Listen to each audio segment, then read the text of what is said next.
Woke up this morning, it was 45 degrees outside, which for a lot of Florida would be pretty cold. For here in North Florida, it's not so bad, but the cold air was so refreshing. I loved it. I went outside and just did nothing, just enjoyed the air. So awesome. The summers here are so brutal. Anytime we get, into that 50s and below, it's so nice. To quote Arnold Schwarzenegger in the worst Batman movie ever, of course, which is Batman and Robin, winter has come at last.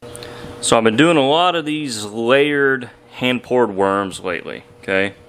And I've been doing them in several colors. In fact, we'll get out a couple more sets of these that I've been making. And a lot of people have asked how I'm doing it. They've really seem to enjoy some of these worm patterns. These aren't your grandpa's worms. They're very complicated. And that's going to kind of be what we're looking at today, is how you can play with the illusion, how you can create effect that isn't really there. For example, there's no green in this worm. So in my opinion, the most talented, gifted, and just all-around mind-blowing person to ever tilt a cup and hand-pour soft plastic baits is Jeff Peel from Fringe Tackle. And he and I have kind of become pretty good friends and acquaintances. I recently sent him some molds. And he is who I would say is my biggest inspiration in terms of thinking in layers and color building and trying to create effect with plastic that you might see in airbrush baits. That whole concept came from studying a lot of Jeff's work. And, just talking to him and picking his brain, I mean, he is thinking, 5D chess here. And, and one of the things that he preaches is you're creating an illusion. And that's where a lot of your best patterns come from, is seeing things that are not really there. And so this worm is something that I've really been having fun with, trying to create the illusion. And so that's what we're going to be doing today. So as promised, here are a couple of other color examples that I've been doing. So I called these Pretty in Pink. And, this is this is really only three colors. This is pink, brown, and black. And the pink looks pink in the body because that brown does not play on it too much, right? That pink is the same pink as in the tips. But if we look at the tip pink is a little more bright pink, right? That's a little less saturated, and that's the illusion of it. These, however, create an entirely new color. There's no green in that. It's actually blue, okay? But you see this kind of brown pumpkin between the green? That actually gets layered under that blue. You can still kind of see a little bit of that blue left over up under there, but it creates that emerald green. And so that's just an example of a color that is a complete illusion. It's a lie. There's no green there. So all the worms that we've looked at so far are made with this mold. Now this is actually from Bob's Tackle Shack. I don't really know what the mold is called. I just kind of know it as a drop shot worm. Now obviously this is an 8-inch version, so a little big for what you would normally think. So the AI action worm is a little bit more appropriate sized for an actual drop shot. But the point is, you can use any open pore worm style mold, whatever you want to do these effects in. It doesn't have to be this long worm, and in fact, it's actually less work to do it in a shorter worm. So we have the BTS mold here, we have the AI Mojo worm, we have the AI 4.1 action worm, and then we have the discontinued Delmart 10-inch ribbon tail. So anyway, all of these molds will work. They'll all do the same thing. Just like any aluminum swim bait mold, you can do any pattern you want in it. The mold is not necessarily what is so important as just, I guess, practice. Alright, so the first color that I'm going to build is going to be the blue. Because again, we're going to basically do this whole green illusion thing, because that's what a lot of people have been asking about. But what I will say is, I'm only doing just one combination of hundreds of combinations. Study color theory. Get out an actual color wheel, a color chart, and learn what two colors create what. I'm just using blue and brown essentially to create a shade of green. That's just one combination of millions of combinations that are available to you as a bait maker. So you can use this sort of illusion thought process. That was way too much black. We may have to do this over. You know, you can use this whole illusion idea to create any number of colors that you want. That's a little dark there. This is a new bottle of black, and it squirts out too much sometimes. Yeah, we're still not on good terms, by the way. Okay, we're back, and we did it right. Less black, so that's blue and black, and that's kind of how I like to start building. And then I also like to add a smidge, my favorite measurement, a smidge of just white pearl, just regular white pearl, nothing crazy, just to pearlize the blue. That's all. It just gives it a little bit of a pearly effect. I mean, we were working in tiny, tiny little proportions there. Alright, and again, all jokes aside, sorry about any background laundry noise. The laundry Nazi would not give up today. Alright, so a little bit of black flake. Just adding our pepper to our recipe here. And then we'll brighten this one up with a little bit of sparkle. We're also going to do some small silver flake, just to give it a little bit of pizzazz. Alright, so as you can see, I've got the two BTS molds completely lined up. That way I can try to get the pour very even and symmetrical, okay? Actually, we'll go ahead and scoot it a little bit closer to the camera. I just have to make sure that I can do this right. So, we will do our best, and essentially, we're going to be pouring across these surfaces. That is the best way that I have found to get this done. So it's just a little bit of timing control. Get a stream going, go across the front. Okay, just like that. Try to get it even in each cavity. Best you can, of course. Part of the charm of it being hand poured is that it's not going to be perfect. And then I'll do the same thing here in this kind of egg sac region, right? We're going to come across, fill it in, come across, slow and steady, trying to get even amounts of plastic, best that we can. Now I can't even see, so this might be a little jacked. Okay, yeah, that's actually not too bad. A couple of them are on the short side, but as you can see here, that is essentially how we're doing it. Okay, now let's look at the action worm, see what we can do there.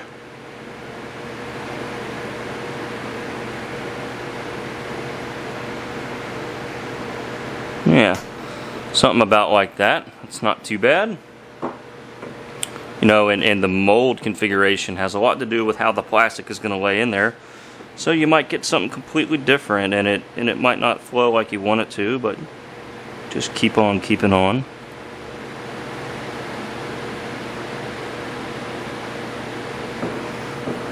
Yeah. See, that's not the best. In fact, the problem starts there. So what we can do is go back and sort of change those up, clean them out. As you can see, it's a lot of work just to get a worm, but man, is the effect so cool. And there's really no other way to do it. You have to sit there and hand pour it. Yeah, so that right there is a lot more even, if we look at it. And then, I don't know, we'll do one more back towards the tail, because I think we're going to make the tails a different color. So just one little more.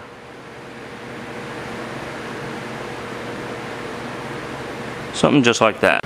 Yeah, so there's what we have so far, and now I just want to pour basically just the tips, okay? So I just have some sort of orange, yellow remelt, and we're basically just going to fill in these tips here. Nothing too crazy. Just like that. Just to give it a little bit of an accent color there on the end. Just like that. And, you know, you don't really need to keep your molds in line for this. That part is basically over. Now that the template is down, everything else is filled in around it. so we don't need to have our molds completely lined up anymore. But just a little color placement like that, just adding an accent color, to me really sets it off. If we look at one of the earlier examples, just that little orange tip, to me, turns that worm into just a masterpiece. And if I'm a bass, that looks like a snake, and I'm going to absolutely swallow that thing down. Okay, I actually went in and re-poured a little bit of the blue because I wanted it to be a little wider that way. So I actually redid the tips. Same principle as before. We just want a thin black strip to kind of bar across the front of the blue. Just like this. Here we go.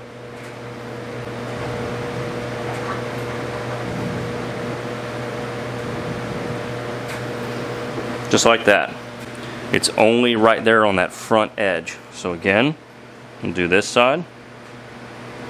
This is where you don't really get any redos, because if you try to remove this black, it's going to remove the blue. And then you essentially have to start over. So to give you sort of a zoomed out look, that is now what we have.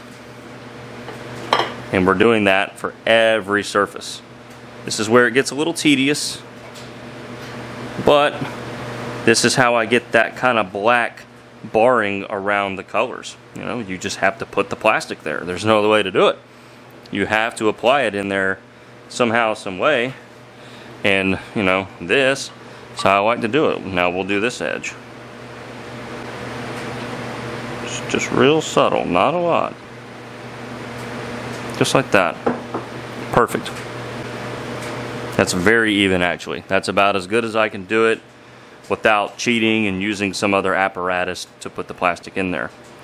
You know, I like to hand pour things because you do get that variety, and it's not perfect. So that's what we're doing for every single surface.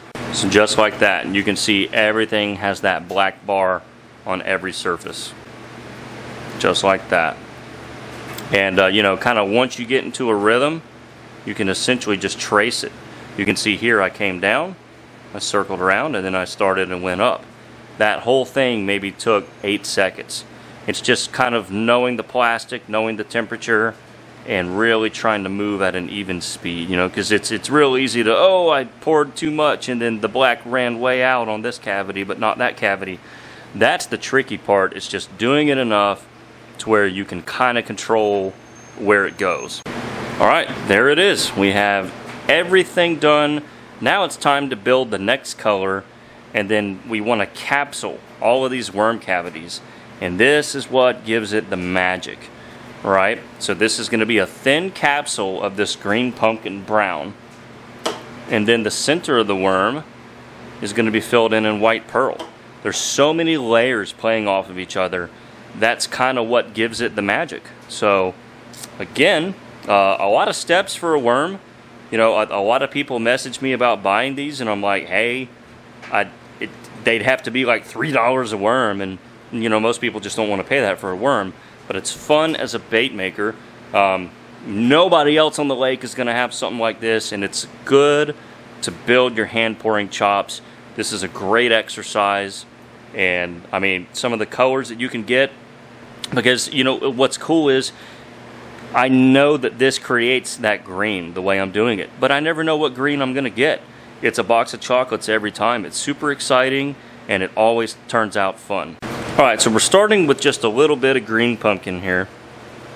This is just green pumpkin 109. And then what I want to do is actually cut it with just a little bit of regular brown. Just to brown it up. See where we go from there. Yeah, looking pretty good. Looking pretty good so far. Definitely needs to be a little bit thicker and maybe a little bit browner. So we'll do a couple more drops of brown, a couple more drops of the green pumpkin. You know, you can brighten this up, of course, if you want a brighter green. So, you know, obviously a darker blue and a darker brown are going to give you a darker green. So it just kind of, you know, kind of depends on what you want, but you can more or less kind of predict where this is going to go, but you still have that unknown variety. You're never going to know exactly how it's going to come out unless you write down a recipe and follow it exactly every time. I kind of prefer the whole let's just build a color and try to build it good and see how it comes out. That's what keeps me excited about this. If I just ran the same recipes over and over, I don't think it would be as exciting. Alright, now we want to capsule these, which means we just want to fill up the worm cavity. So we're just going to pour it, fill it up with this color.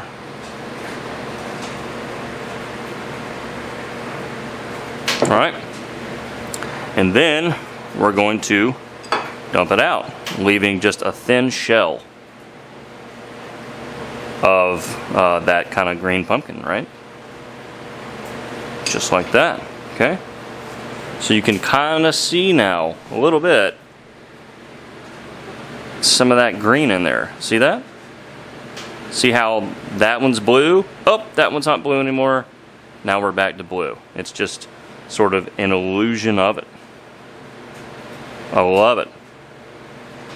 And that's essentially how we create this. And then the center of that will be filled in with white pearl, which is what I prefer to use as a backing.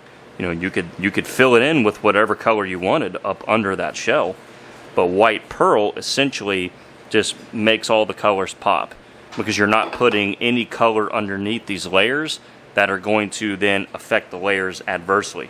The white always works on that.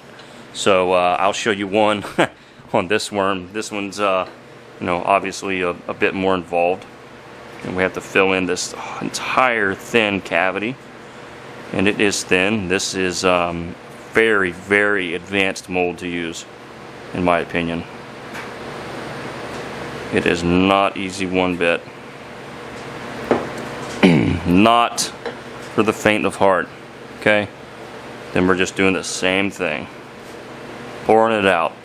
And I like to have the plastic extremely hot when trying to do my capsules here. That way they're thin. If that plastic is too thick, it's going to create a really thick shell, which won't leave me much room to work with when I need to fill in the bodies. So there you can see we have our capsule. So here's basically what we have. You can really see where things are going there. And now I'm just having to kind of clean up all this stuff, you know, just kind of pinch it on the side of that cavity, and it just comes right up, and then just kind of pulling them off. Now, once this is all clean, we're ready to then fill in the bodies. And this is a long, narrow cavity, obviously, that goes without saying.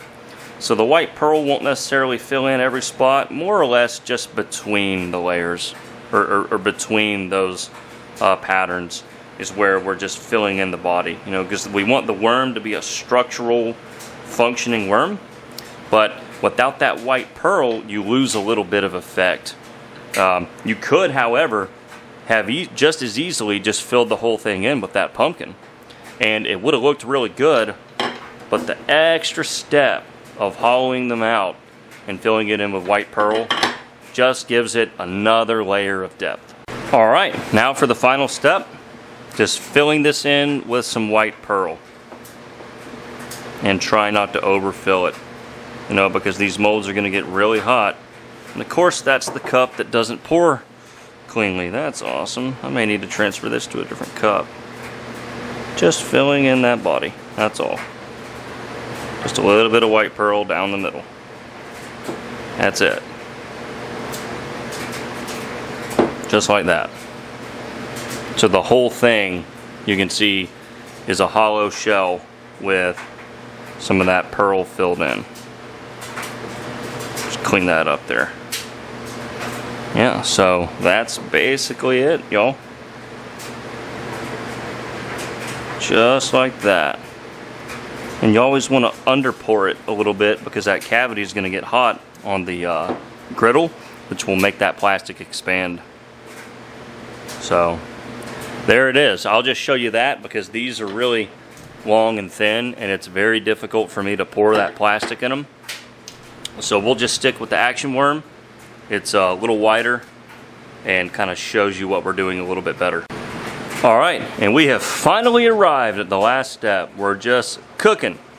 So we're just gonna let these bake on the hot plate till they start to kind of look like they're turning into jelly a little bit, and then slide them off and cool them off on an aluminum plate. So basically I just have to kind of stare at these for the next 10 minutes and take them off before they get too swirled together. If you cook them too long, they're just gonna run together and then you've melted away your pattern. So you have to find a happy medium, and you just kind of have to monitor it. So we'll meet you back when they're ready. All right, here's what they look like when they're done. They're just kind of smoothed out, you can see. And they really flatten out as that heat gets to them. And so basically what we're doing now is we're just kind of cooling them on, well, this chill plate, and then I just got out another mold. Okay, the moment is finally here. Drum roll, please.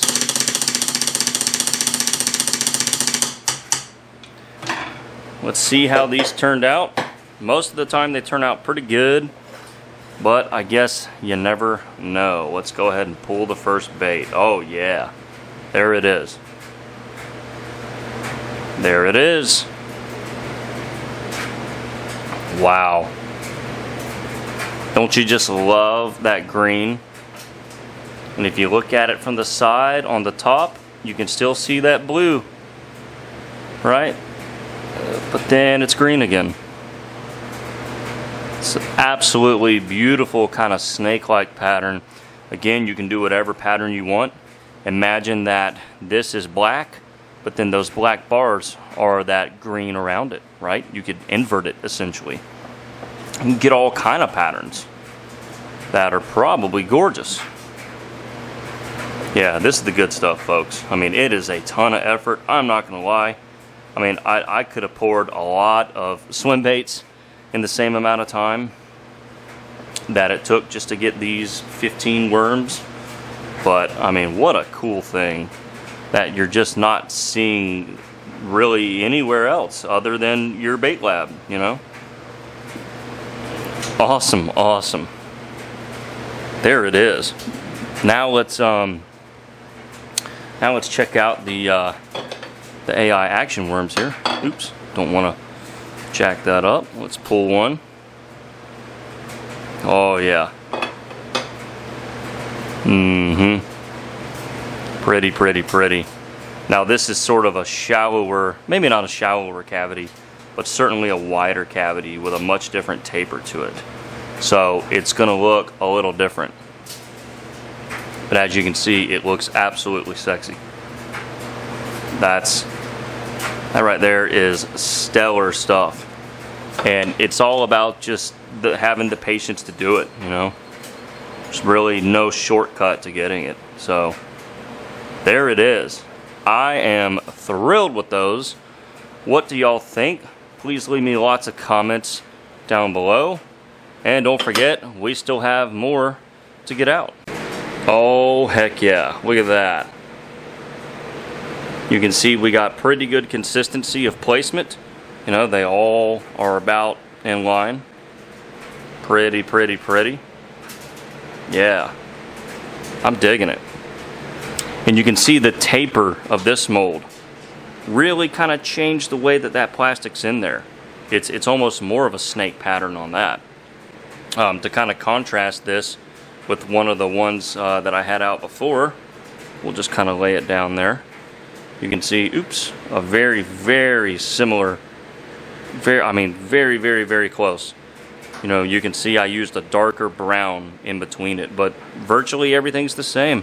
You know, a little bit brighter orange on the tail, but, you know, hey, how's that for consistency? You know, you want to be able to duplicate things, but always build it a little different. You know, it's always going to come out different. That's what's so cool about it.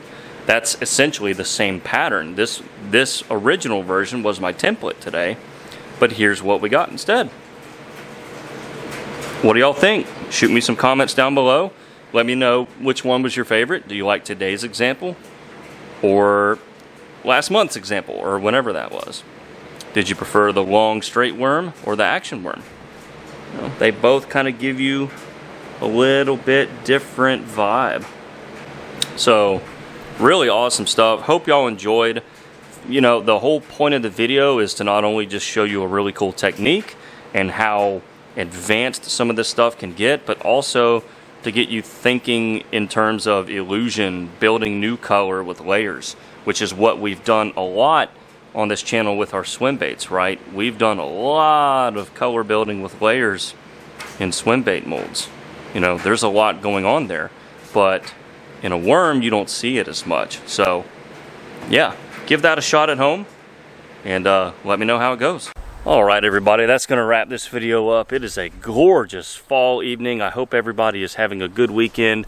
We actually had strep throat come through our house this week, so I'm still kind of getting over that. So I'm definitely not 100%, but I wanted to film a video this weekend, obviously.